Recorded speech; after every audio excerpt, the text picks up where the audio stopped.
Hello, I'm really sorry I can't be there with you. I would love to be there. I was so excited to come and talk about formations in Argentina, and now I'm just very disappointed. I would firstly like to say a massive, enormous thanks to Deborah for organising everything. She was amazing, absolutely incredible, and I would have loved to have been there. So first of all, just thank you. I'm now going to talk about formations, much more difficult to do like this, but I'll try. So, formations began as a longitudinal ethnography in the 1980s. And it began as a PhD, and I just kept working on it. I kept returning, kept talking to the women who I knew and who'd become friends. So I learned about how they were dealing with life and various issues over a long period of time. It also, I realised in retrospect, charts the history of Thatcherism and the beginnings of the destruction of the working class in the UK. This now makes it entirely appropriate for the present era, where we've just experienced 18 years of austerity, where you could call it an attempt by the government to both kill people slowly and quickly by withdrawing all welfare support to them. Now, when I began, I was surrounded by theories of ideology, and I think the book began as a challenge to a lot of those theories, because these theories assume that power via ideology works through interpolation, and that people recognise themselves in their representation, and if they recognise themselves, they therefore had been hailed by the representation, and therefore they fitted into power.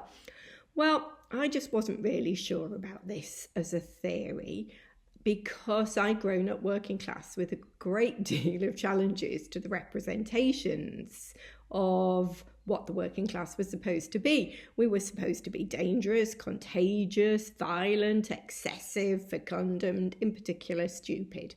And I didn't see anybody around me in particular who was like this. So I was interested to kind of investigate how power worked. If these were the dominant theories of ideology, how did that work for the working class, who didn't seem to be part of this analysis? Although at the time people did still talk about class. So I was interested in how people gave consent to power through the classifications and the positions of class and gender, and if they did, and if so, why and how. So really it was a study of intersectional subjectivity, how subjectivities were made over time in different locations through different forms, and initially it was a study of caring. And I began mapping the locations and conditions of possibility, what they could do for 83 young women. They were taking caring courses at a local further education college. That's a college historically designed for the working class. And I was teaching part-time on these courses in the northwest of England. From doing all this mapping and looking at employment, I realised the significance of history, because the original caring courses came from schools for mothers. These were designed by the British government in the late 1800s to educate working class women, who they assume would become mothers, to develop and produce healthy boys. The British government needed healthy boys because they were running out of human artillery to fight the Boer War. So they needed to make sure that their army was fit and healthy. Yes, that's the origin of caring courses. Not very caring, really. These courses, I found, were also strongly informed by Christian standards, and they were called standards. And these had been initially developed to control middle-class women. to become pure, to become feminine, to, their only purpose in life was to look after the family.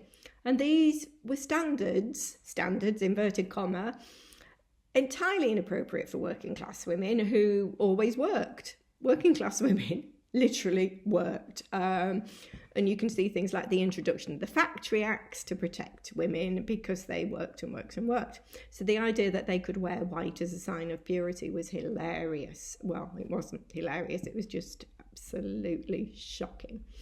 So colonialism and Christianity therefore set the curriculum that I inherited when I was teaching these courses, which was really, really quite a shock when I realised. But alert to these historical long legacies of colonialism and Christianity, I saw how, by teaching these courses, middle-class women had been able to achieve some freedom, because what they did, they were enabled to leave home, teach, do social work, by imposing these standards onto working class women. They did this whilst they were also using working class women as servants, and it was assumed that they had a duty, so middle class women's duty was to impose these standards on working class women.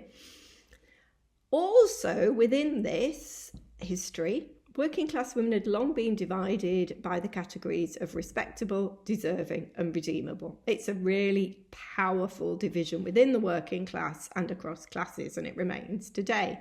Deserving has become a really significant category for deciding who should be kept alive and who shouldn't. And the other thing that was the backbone of a lot of this curriculum was how working class women were always blamed if anything went wrong. So if men were becoming alcoholics or violent, it was working class mothers' fault. So those were the legacies that I inherited in terms of teaching these courses.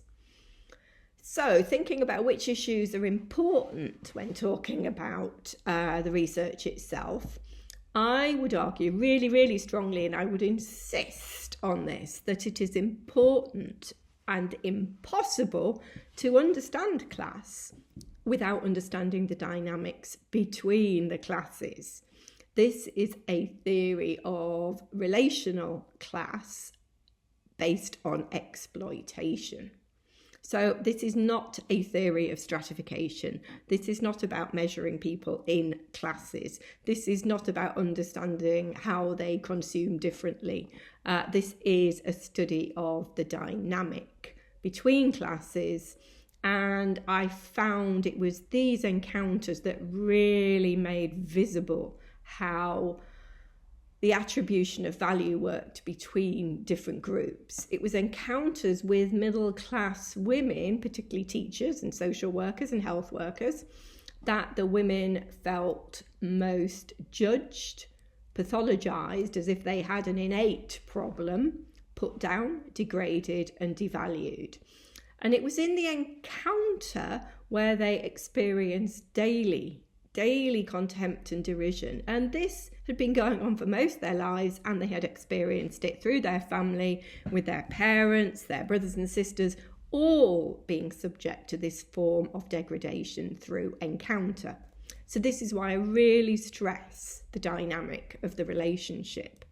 Now, they only experienced this in encounters with middle-class people. They didn't experience it in encounters with each other. And this became really significant because they could protect themselves. They felt safer and they felt more comfortable with each other. To counter this experience, they defended themselves, and they did produce defensive identities through becoming caring and through respectability. Care became really significant to the formation of respectability. It was how they performed and showed they were respectable. Now, this was not middle-class respectability, and when the book was reviewed by some very middle-class people, they assumed the working-class women wanted to be middle-class, but they didn't. They really did not. They challenged the standards of the middle class. They developed their own form of respectability, and they didn't think the middle class were respectable in any way. So respectability became a really big challenge over who could care properly, and basically who could claim morality. And they considered themselves to be much more moral than middle class women, who they said farmed out their children and didn't care about them properly. This, I realised, was a struggle for value. And they became caring, and they were on caring courses because that was all they could really do. They had been failed by the education system, and therefore they became trapped in the paradox of caring. The paradox of caring is that it's very difficult to do care for labour, to care for somebody, and not to care about them. So the trap is between the labour and the emotion. And as most people do, they found it very difficult not to care. And that is partly the trap of the whole book, that the thing that they use to create value for themselves is the thing that traps them into a constant position of defence. So they are always responding to the standards of the middle class. They're not necessarily agreeing with them or believing with them. In fact, they're resisting them, but they're still locked within that framework. And within this, and one thing to kind of really state that I developed at the time, I realised they disidentified from the category of class. They disidentified from the category of working class because there was no value to it. For them, all the representations of the working class were, as the theorists of ideology defined them, contagious, dangerous, excessive, sexual, everything that was bad. So they didn't want to be seen to be working class women, and so they couldn't use the classification of a source of value. Now, this does have really significant political implications, because since then, a huge amount of our politics have been organised around identity. Who can claim an identity? Who can re-signify an identity? Whose identity has the most moral value? And how identities clash with each other. It's a huge problem for thinking of class as an identity because of the values attached to the representation. So this became really significant. They also revealed that gender wasn't an easy fit in a way, because the particular gender that was being imposed upon them, or that they were meant to achieve, or that they were meant to aspire to, did not fit them. They were not the quintessential, useless, feminine, pathetic, dependent subject of gender, which is the traditional historical middle class definition. The wife at home, the one who's totally heterosexual and dependent upon the middle class father. So there was something about the femininity that they knew they were being expected to achieve that they really did not value or rate, and it was about passivity. They really did not rate passivity. They were independent, many of them. They knew that they had to forge a life for themselves, and they knew that they had to work. They really did not believe that their future was about finding somebody to look after them. So I argue, and I found historically when I started looking at this, that the situation is exactly the same for black working class women, that femininity was never a possibility. They were often and mostly designated as labour, often dirty and strong and powerful and vulgar. Basically, I realised that both black and white working class women existed as the constitutional limit to proper femininity. So again, it's a binary and it's a dynamic, and you cannot have one without the other. And as the limit, working class women were always presented as a threat to the nation, because it was all their behaviours that would stop the nation being proper and modern. So I realised that gender and sexuality, again, almost in opposition to the theories that I was reading, is not an object. It's not a property of identity of the person, only if they can make it so, only if they have access to the resources to do so. Gender is a practice. It's something that we are incited to do, that we repeat, that we try on, and which we may habituate or not. We're always doing it, but we're not always becoming it. Femininity is a white middle-class disposition, and it's an achievement rarely made or even aspired to, even wanted to be made by working class women. So this led me to question the feminist theories of the time about how gender is reproduced.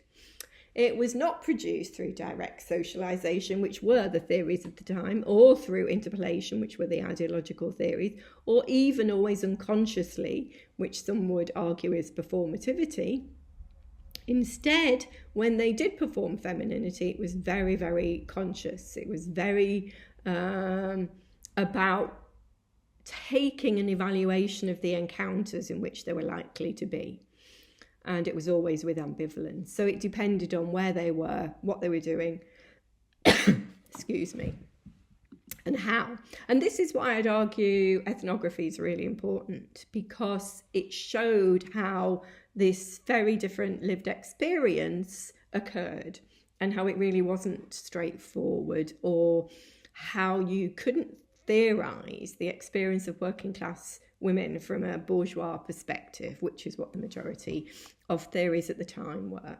So I wanted to argue that when we see them coming together, we see class and gender inscribed on the body together, live through daily encounters, which combine to produce misrecognition and disidentification. And this is because the historical and contemporary processes of economic and moral value attribution consistently subjected the women to devaluation and pathologization.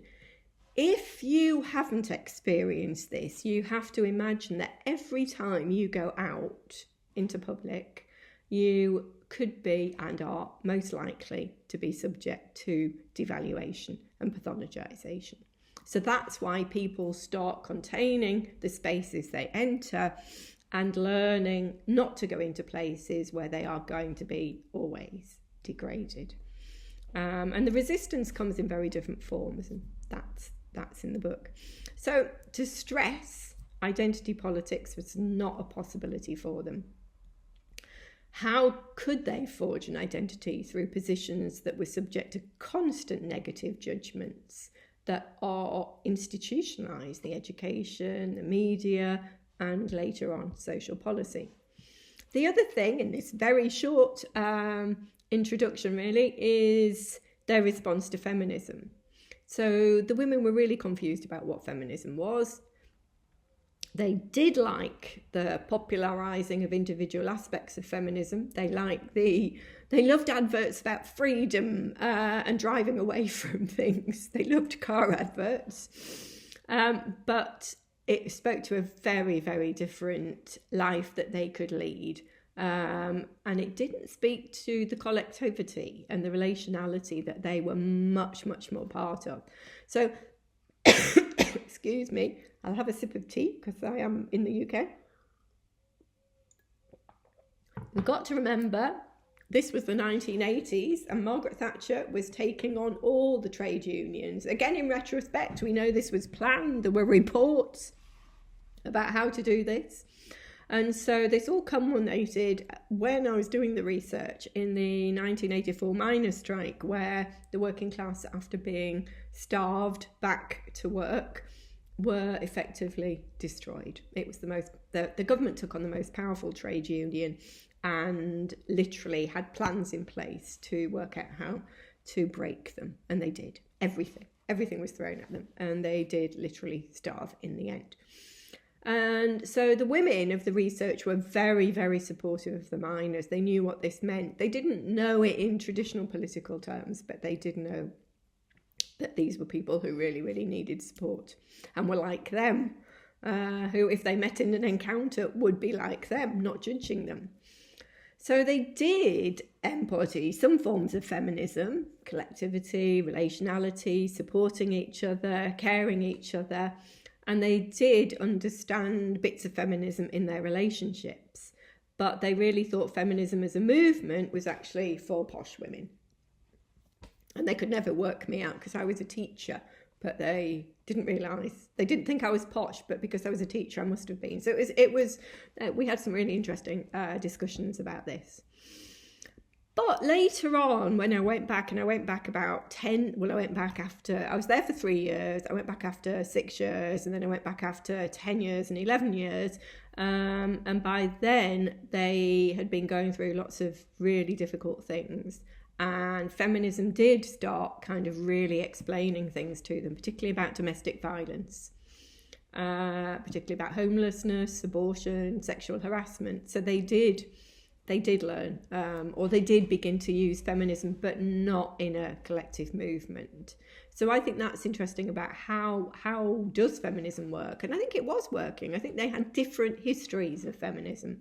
And those histories were about collective action and support for each other, so in very, very different ways. So in the end, I want to say, really, why is formations a study of ideology? Well, because it's a study of power, partly because motherhood, femininity, domestic ideals, care and hygiene are all ideologies that come together to make respectability.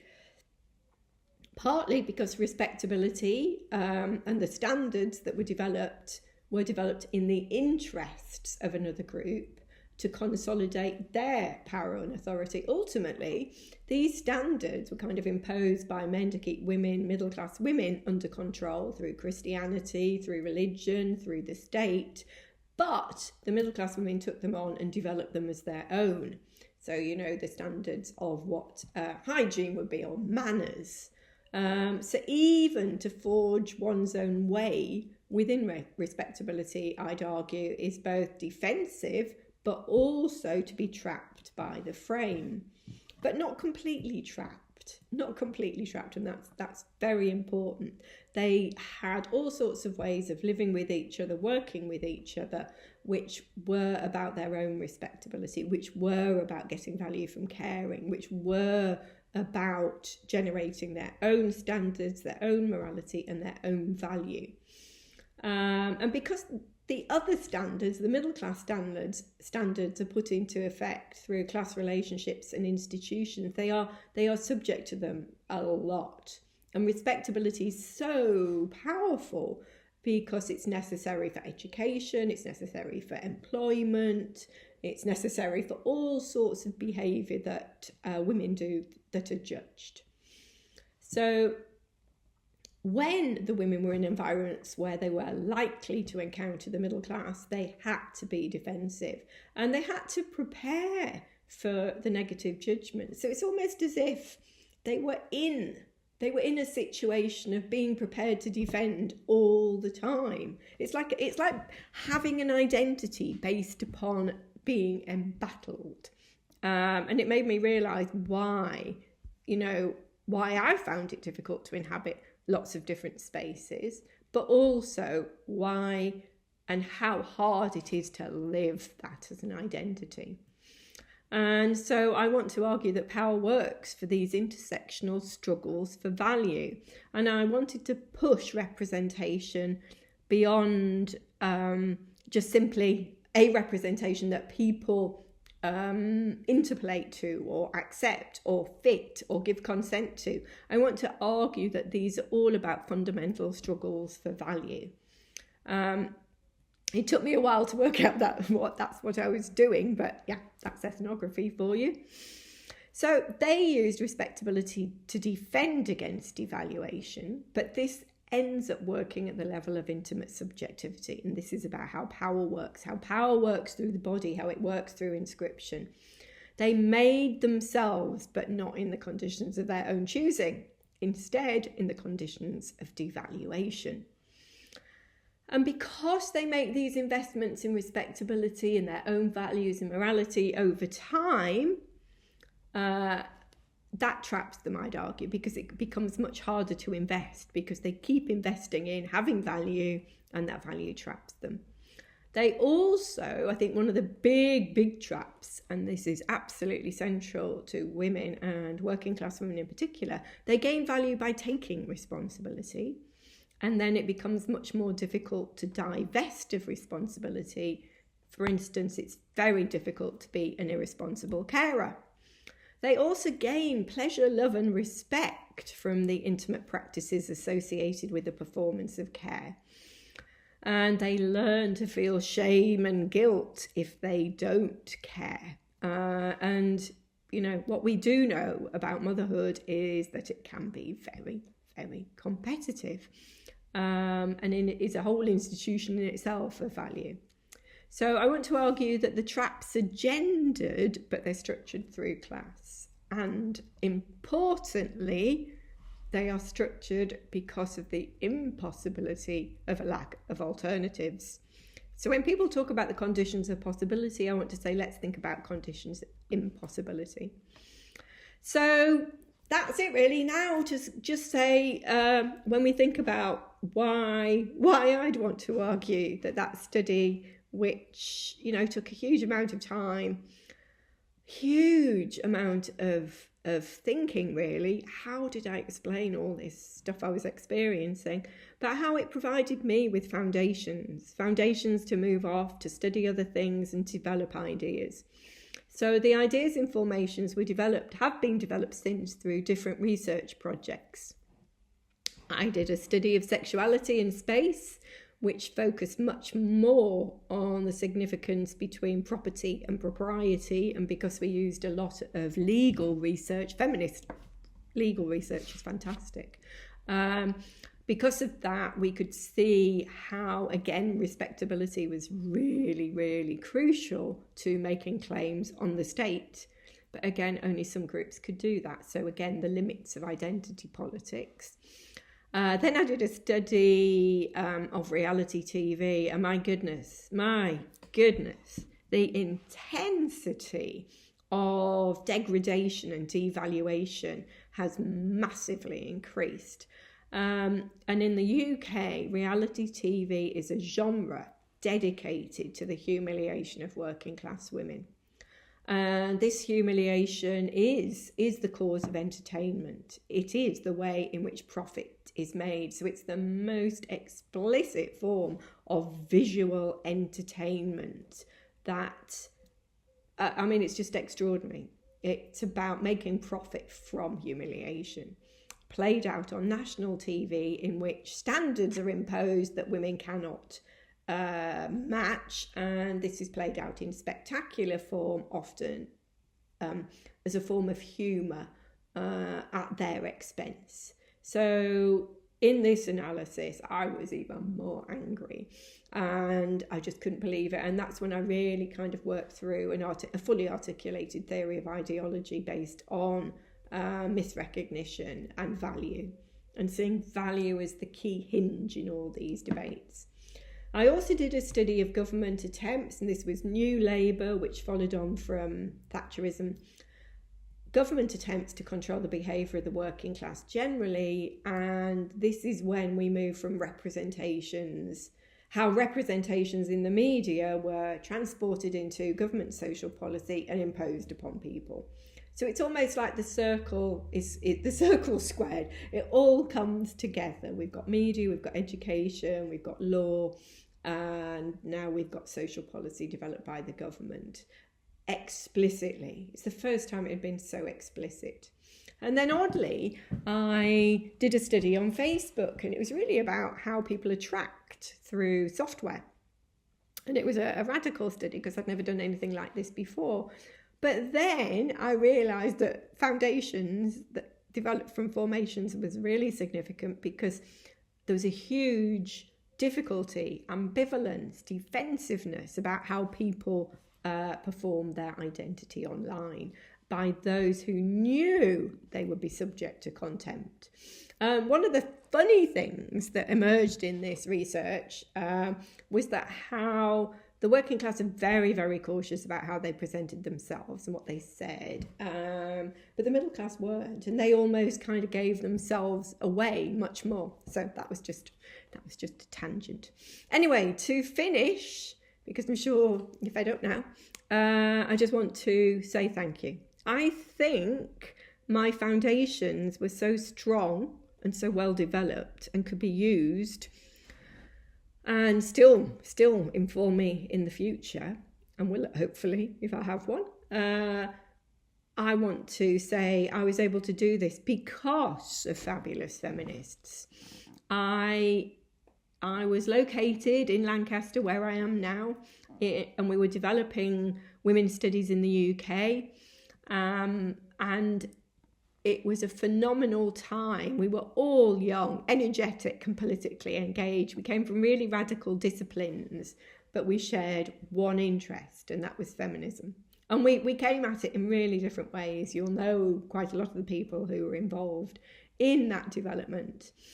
But my small reading group at the time, which was wonderful, they read all the chapters, commented extensively, and changed almost everything. This meant I had to defend every single point in detail, and sometimes I'd come away from these groups wondering how the hell I was going to do it, because I had, lawyers, anthropologists, literary theorists, and different versions of sociologists criticising me. But they made me answerable, and it was a brilliant exercise. I've never had that privilege since, to have so many people reading the work with incredible detail. And I think it's because they wanted anything that was going out into the world of feminism, they wanted it to be good, to be powerful, to stand up to all the male critique that it was subject to. So I'd like to end by saying I will be forever grateful to Celia Lurie, Sarah Franklin, Lynn Pearce, Jackie Stacey and Alison Young. They were the critics, and I think the ability to do feminist scholarship like that is fantastic. So I do hope you can take something from this. I do hope it could give you some foundations. I do hope that if you are being subject to daily degradation because you are working class, that you know this is happening across the world, and that women have found ways of challenging it. I regret that I didn't include more examples of their resistance and their challenges. There's quite a few, but there could be more. There could be more about their relationality. There could be more about their solidarities. There could be more about how they did forge their way. And I always wanted to do that, and I still have the materials to do it. So maybe in the future, but I just like to say I would love to be there. I would love to learn what's happening. I mean, I know there's lots of lively stuff happening in Argentina, but I would just love to be there to have the conversation with you. And thank you again to Deborah. Thank you.